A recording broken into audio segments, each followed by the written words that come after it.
a true First rule of Fight Club is... What do you talk?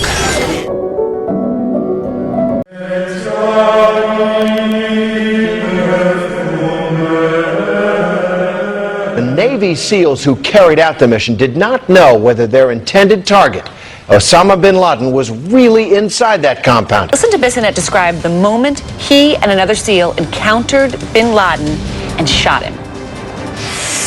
Did you recognize him? No. You know, everybody thinks it was like, you know it's him. No.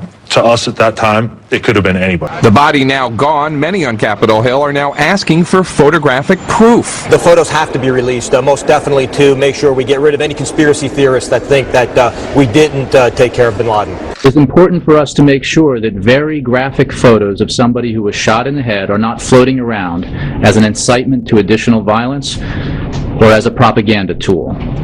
That's not who we are.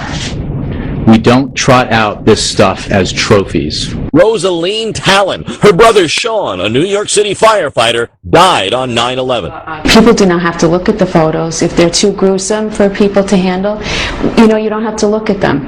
And then saying that it might incite our enemies, I don't understand how you could say that. Killing Osama bin Laden is what would incite our enemies. And the CIA made it official today that DNA testing positively confirms the Navy SEALs got their man. ABC News is reporting the DNA confirming bin Laden's identity was matched to his sister, who died here at Mass General Hospital. The network saying that her DNA was subpoenaed by federal officials after her death. News 5's Janet Wu spoke with a DNA expert who has experience in another very high-profile case relying on DNA results.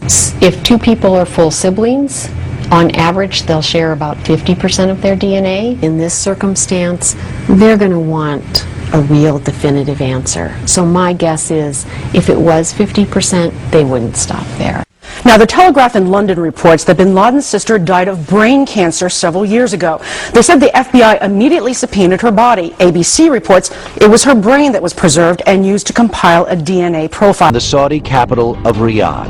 It was here that Osama bin Laden was born. He was the only son of Muhammad's fourth official wife, a Syrian woman.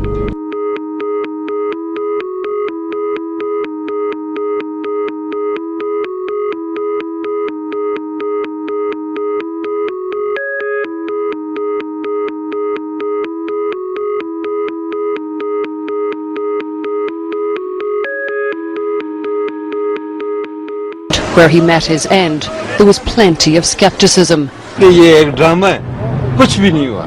It's all a fake. Nothing happened, said Muhammad, who's been selling newspapers here for 50 years. Shabir says it's a case of mistaken identity. He claims the man in the picture is his neighbor. His name is Akbar Khan. He owns the house they said was Osama's house. I know him very well. American investigative journalist Seymour Hirch has put out an explosive story. In essence, it says, forget everything you've been told about the way Osama bin Laden was killed.